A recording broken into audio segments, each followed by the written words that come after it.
right, Jack, take us back to last season. Pittsburgh. Caleb Ellaby is still getting an IV, and you get the call. What's going through your head? Man, I was just excited. Get to play in front of my hometown team. Had a lot of family and friends there, and luckily I was able to throw the ball around a little bit and did pretty well. So it was a great day.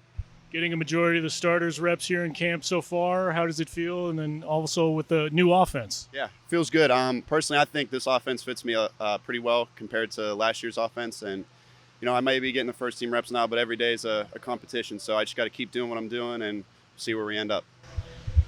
What was the biggest thing that you learned from that experience at Pittsburgh last year? Honestly, I think I learned just to be calm while I'm out there. Surprisingly, after the first play, I wasn't too nervous. I thought I would be, but that's the biggest thing. We'll be at Michigan State week 1 with 80,000 people, so just want to stay calm while I'm out there. How do you think that game helped prepare you for to get where you are now? I think it just gave me a bit of confidence that that I can go out there and do it in a live game situation. We could do it out here in practice and stuff. It's not real football. When you're out there in the game and you have success, it just gives you the confidence that you can do it anytime. What do you think have been some of the biggest areas of your personal growth on the field during camp? Personally, I think it's been my footwork. That's something that I wanted to work on through the offseason and in the camp. Just getting the ball out on time so I can get my receivers the ball as quick as possible. We got a great receivers group, so I just want to get them the ball so they can make plays. What do you think have been some of the biggest challenges in stepping into the QB1 role? For me personally, I think it's going against the number 1 defense in the MAC every day. So our defense last year, they were number 1 in the MAC. They're number 2 on third down. So a lot of good things for our new offense to go against. So yeah. You mentioned the offense being a pretty good fit for your skill set. Can you kind of expand on why you think that is? Yeah, I find myself as more of a drop back passer. I like to think that I'm pretty strong mentally for the game of football. So that's what this new offense is, pretty hard mentally on the quarterbacks, ID and coverages and things like that. And I just think that, fits my strengths. You mentioned the wide receiver room, some new faces and probably guys that are expected to take on bigger roles this year. Talk about who's impressed you the most there. Obviously, Corey Crooms, a guy coming back from last year, has done great. We have the 2 transfers, AJ and Jelani. Both of them have been doing good. AJ's kind of coming back from a little hamstring thing, I think, but he came out today, made a big touchdown catch. We have Sambucci, and then we also have Kavion Mack. Those guys are making great plays too, so it's a great room. Cool. And when in doubt, turn around and hand it off to Sean Tyler and Ladarius Jefferson. 2 of the best running backs in the MAC right there. That's not a bad situation. Sean, just over a week into camp, you got a new quarterback and a new offense. How have you been adjusting to both? I've been adjusting to both pretty well. The team's been doing pretty good. I've been doing well. Running a new offense every day, new plays coming in. It's a challenge every day, and I just love challenges. So, yeah, it's going good. Obviously got to play with Jack last year in that Pitt game. He's got to come in because Caleb's still out getting the IV. You guys seem to have a lot of confidence in him, just throwing him into the fire there.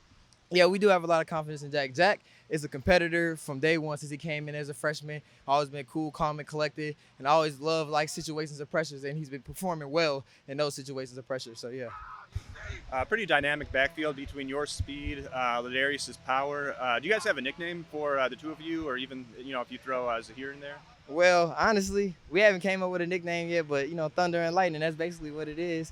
He bring the thunder, I bring the lightning, but he'll bring you some lightning too. I'll bring the thunder too. So you can get a combination of both from the both of us. So, yeah.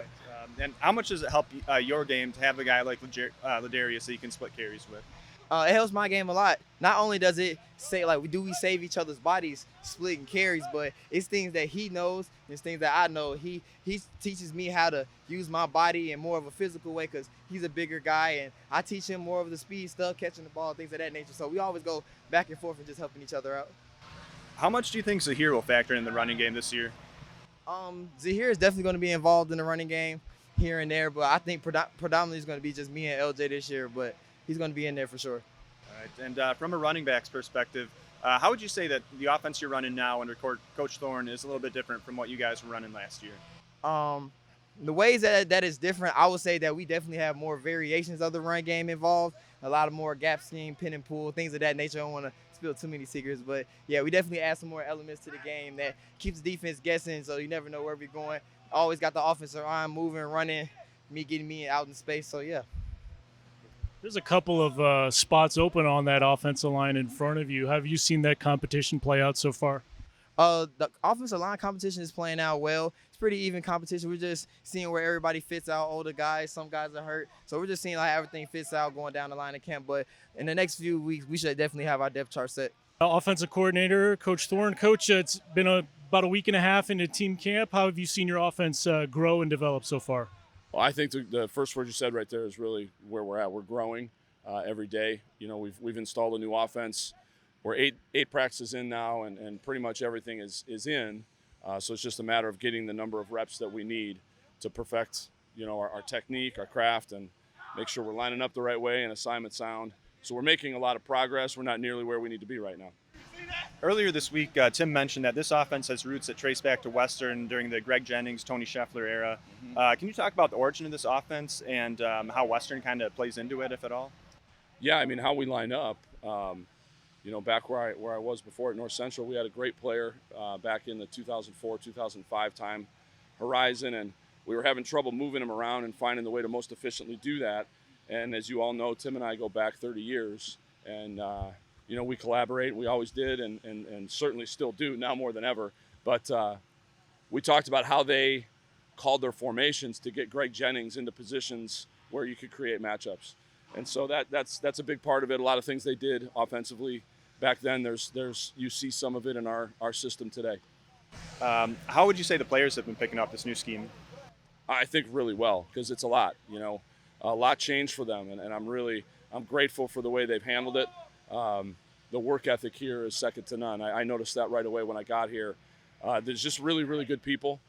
They've been incredible in terms of listening and applying the things that we're trying to teach them with the offense, and just their attitudes have been fantastic. It's been really a pleasure to be here. Jack Salopek getting most of the reps as the starting quarterback. How does he fit into your system?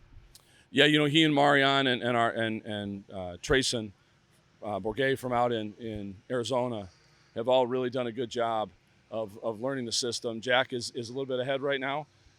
Marion, it brings a different kind of skill set to the position, so I think you're going to see both of them on the field. And Trayson's done an amazing job of picking up our system. He's just a really, really sharp kid. His family is heavily involved in the 7-on-7 circuit out in Arizona, so the kid just has a lot of football savvy and moxie to him, and real confident, and he's a leader. And you know, Jack and Marion have those same traits too, but it's been impressive how quickly a young kid has picked up all that we've thrown at him. Not only for the quarterback position, but just everyone in general on the offense. What would you say have been the biggest challenges, you know, in them kind of absorbing the new install? Yeah, obviously, one of the biggest challenges is going against the defense that we have to go against every day. It's a great defense. Coach Esposito does an incredible job. They're aggressive, multiple fronts, a lot of different looks, and you know, for our young quarterbacks, what a great way to learn. You know, so when we get into the season and we face a team that is multiple in their looks, we're going to be able to fall back on our training and say, hey, we saw an awful lot in fall camp. There's nothing to get too worried about here. Let's settle in and look at what we need to and get our eyes where they belong. As an offensive coordinator, when you're going up against a guy like Coach Esposito who just rotates that defensive line in and out, how hard is that to plan against? You know, you've got to be able to run your stuff against different looks. And really who that falls on, the quarterback, but most important, it's the offensive line. So I just think Coach Kenny and our offensive line has done a great job of preparing our guys for these practices and the different looks that we're getting and how we have to handle those looks. You know, we have to respond accordingly to the look that we have, and I think those guys have been tremendous. It helps that, you know, you've got Jake Gideon and Dylan Dethridge coming back, you know, multiple year starters, all conference caliber players, and those guys have done a really good job bringing the younger guys along and helping them along the way. Jack described himself just a second ago as a pocket passer, I believe. It looked like he picked up some yardage with his legs here. How much do you think you know, that aspect will be featured this season? You know, it's so much fun to coach guys like him that are great throwers of the football from the pocket, but also bring that element of, you know, he when he pulls the ball down, he's dangerous because he's got some speed to him. He's got a little elusiveness to him. The skill set Marion brings to the table is a little different. He's a bigger bodied guy. He's 225 pounds. Jack's, you know, 200 pounds. So there's a little bit of a difference in terms of what we'll ask the two of those guys to do. But I wouldn't say Jack is strictly a pocket passer. He's got a lot of athleticism to him, and that's a really dangerous part of his game. The opposing quarterback in week 1 will be pretty familiar to you, obviously your son. How have you been navigating that unique situation as you kind of get closer here to kickoff? Honestly, we haven't talked football. You know, he's my son, and I want what's best for him. I'm his dad. He wants what's best for me, and what's best for both of us is just let's not talk football. Let's get through this game, and when that one's over, you know, we're both going to battle like crazy to win. That's what we always do when we, you know, going back to the days when we were playing basketball in the driveway against each other, and as he was growing up and playing golf together now, we both want to win. But I certainly want both teams to get out of that game healthy. Both teams are really hoping to have tremendous seasons this year. So healthy players at the end of that game, and we're going to fight like crazy to come out with a W, and I know he and Michigan State will do the same. Do you plan to talk to Coach Espo about maybe some of Peyton's tendencies or ways that you can, make him uncomfortable on the field? Yeah, you know, he's my son. We want to win here, and they want to win there, and that's why I say we really haven't talked a lot of football, because I don't want anybody thinking that. This is a football game. We're handling it like any other game. He happens to be my son, and he's the other team's quarterback. We'll have a really good plan in place, and I know they will too.